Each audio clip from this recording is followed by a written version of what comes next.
This was one of the best flights of 2024.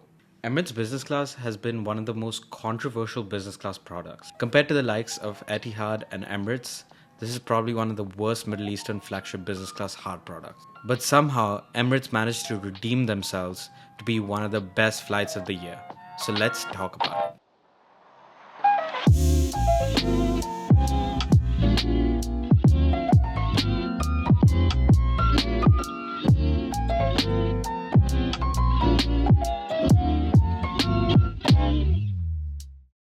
Welcome back to the In-Flight Travel channel. Today, we're flying on Emirates' flagship product on their flagship route from New York JFK all the way to Dubai.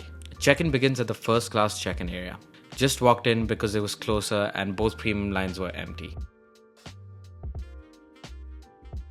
A priority checked-in bag and security later, we were thrown out to the other side of Terminal 4. If you don't have TSA pre-check or clear, I would give yourself a lot of time to clear security. Even though I was in a priority business class line, it still took me 30 minutes to get through. Luckily, I gave myself a lot of time before the flight. Since we do have some time, let's start heading to the Emirates Business Class Lounge here at JFK Airport. Unsurprisingly, Emirates has its own lounge here at JFK Airport, and it does not disappoint. It doesn't come close to the lounge in Dubai, but is impressive for an out-of-station lounge. Considering they have 3 flights leaving JFK a day, all on the massive A380, it only makes sense for them to have their own lounge here. As soon as you enter the lounge, you can either take a ride to the bathroom or showers, or you can just continue down the hallway. As you continue down the hallway, you find a newspaper stand, and a few steps down, a surprisingly big lounge.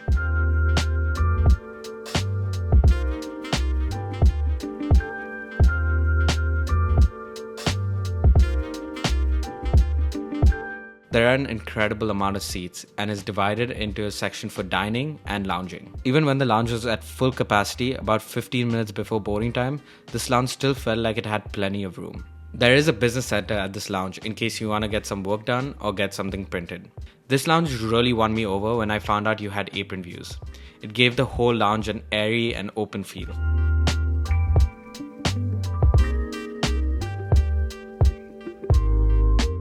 For food, we had a great spread. It was 8:30 in the morning, so breakfast was on offer. You had a great mix between hot food, cold cuts, and sandwiches. They truly had something for everyone.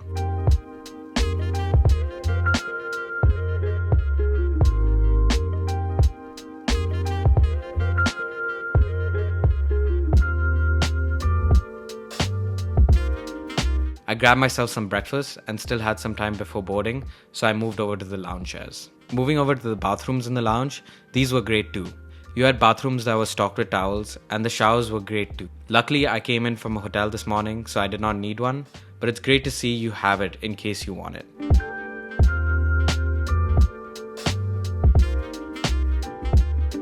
Soon enough, it was time to board our flight. Today we're flying on Emirates' flagship refurbished A380 product. This 6-year-old plane, registered as Alpha 6 Victor Echo Golf, is one of 116 A380s in the fleet.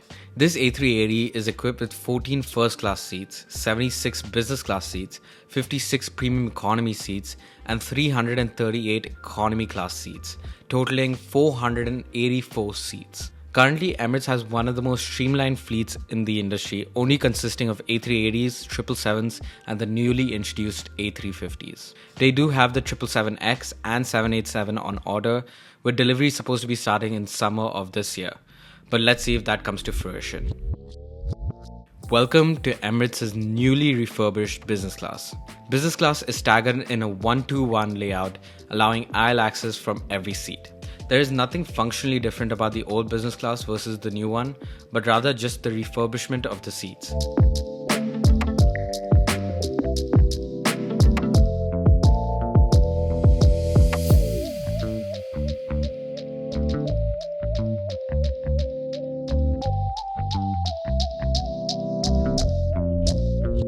Let's take a look at the seat with a little bit more detail. On the right, we have a large IFE remote, a mini fridge that was not cooled,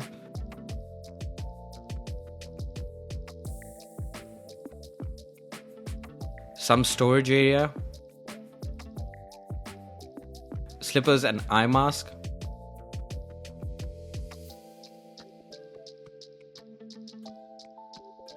2 USB-A charging ports, an international socket, no USB-C unfortunately, reading light, the smaller IFE remote, the massive 23-inch TV screen, your seat controls that we will take a look at later during the flight,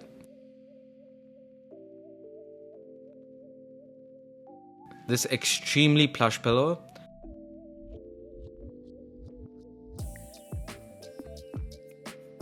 and 2 deep storage bins with bedding items that we will explore later during the flight.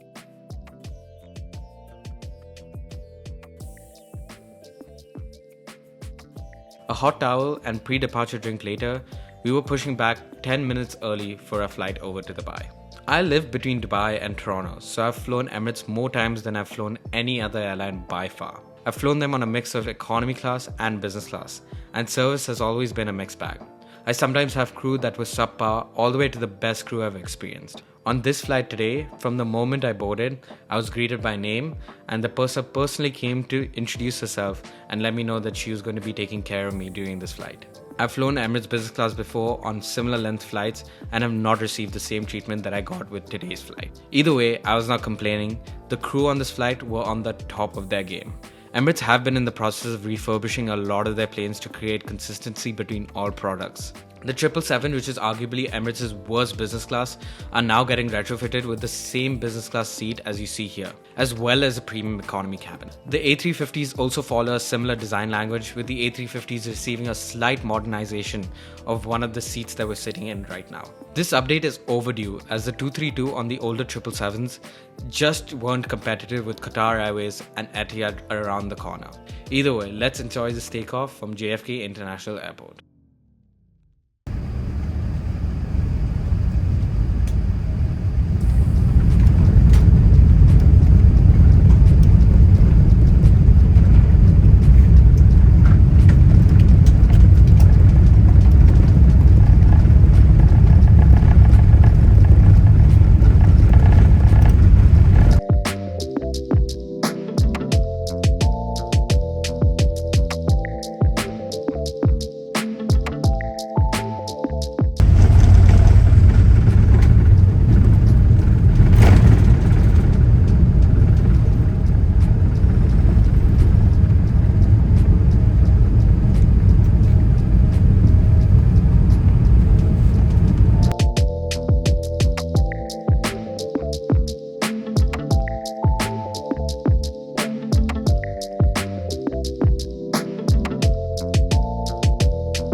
Finally in the air, just before lunch service, let's check out the IFE system. Emirates was awarded the best IFE system of 2024, and I think that makes complete sense. The amount of movies and TV shows you have here are unparalleled to its competitors. I've flown Emirates on multiple occasions and still managed to find something new on every flight. There's no doubt that you will find something for yourself. You also have live TV on board in case you're flying during your favorite football game. Wi-Fi was available on this flight, and it's free for all business and first class passengers, but if you join the Skywards program, you get free messaging on your flight. Emirates Wi-Fi on this flight was very spotty. It was either really strong or quite trash, to be honest. I had a pretty strong Wi-Fi connection for the first half of the flight, and then it just kind of disappeared towards the end. We now come to my favorite part of the IFE system, the cameras and map. You have a tail camera, which is my favorite, but you also have a camera in the front as well as one facing down.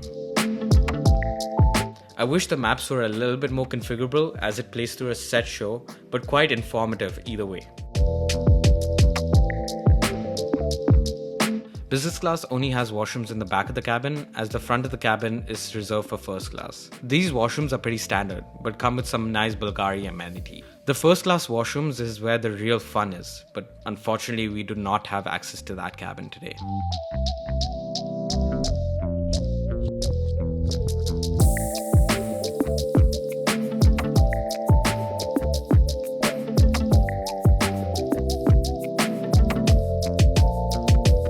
As soon as I came back from the bathroom, the crew kept a mattress pad on top of my seat, which made the seats so much more comfortable. Food service was not far. I put my order in for lunch and removed my tray table, waiting for the meal service to start. Meal service started with the drink service. You could choose between alcoholic beverages that were plentiful, but decided to keep it simple with some mango juice and olives.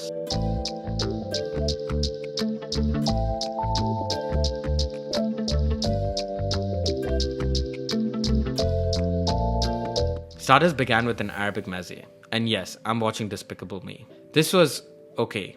I suspect catering out of JFK had to do something with it, but this was just okay.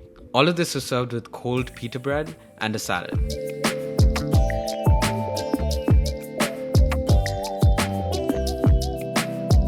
For the main, we have lamb uzi. Not sure what happened while they were heating this up, but I'm sure they could have made it look slightly better. Fortunately though, this did not take away from the taste. The meat was succulent and melted in your mouth. The mains really brought the meal service back from the subpar starter. This dish was really good. Good job, Emirates. For dessert, I couldn't decide between the cheese plate and the malted chocolate brownie, so the purser just decided to get me both. I mean, the cheese plate is pretty standard, but the chocolate malted brownie was quite impressive and was a great end to the meal service.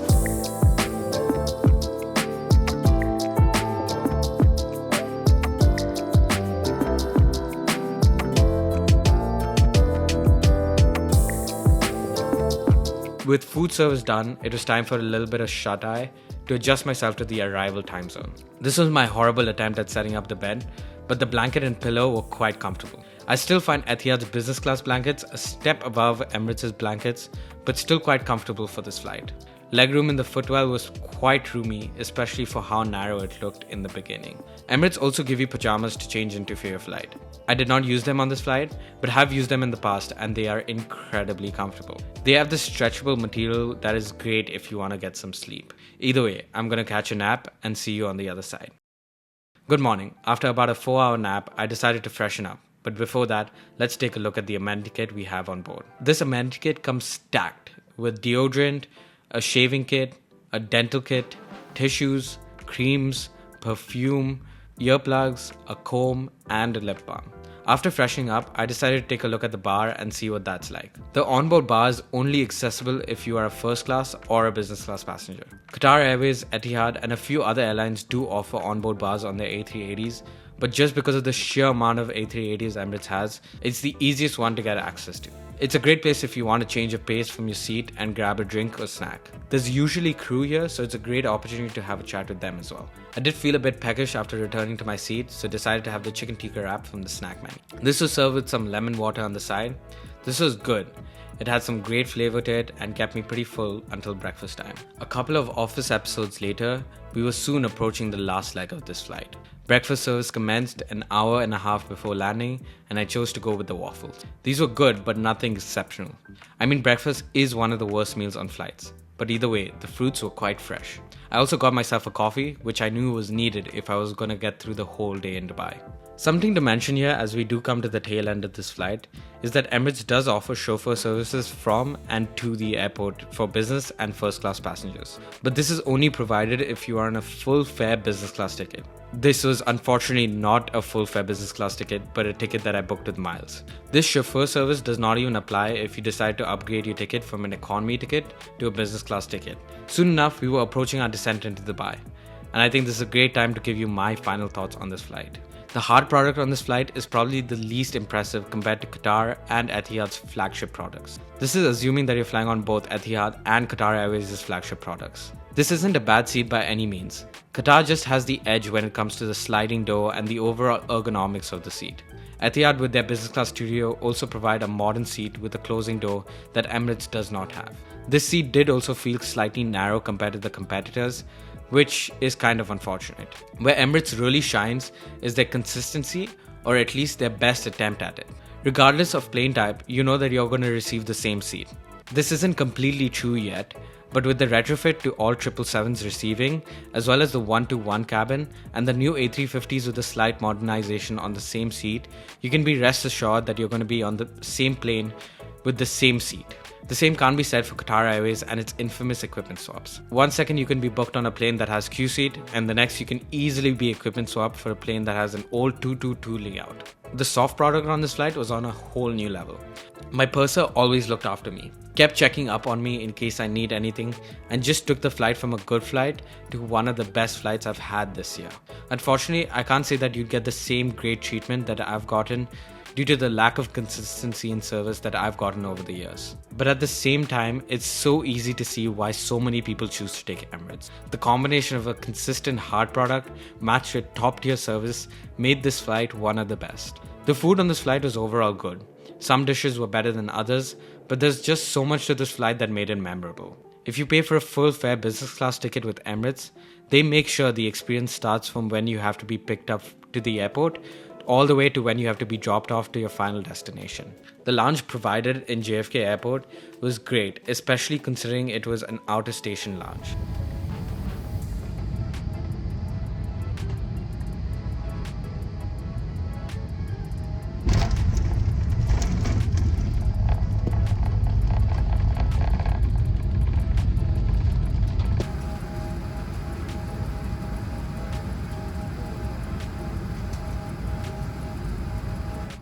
That's pretty much it for this flight. This flight was taken towards the end of the year, so it was a great way to end the year. Thank you so much for watching this video. There are a lot more videos to come out this year, so stay tuned.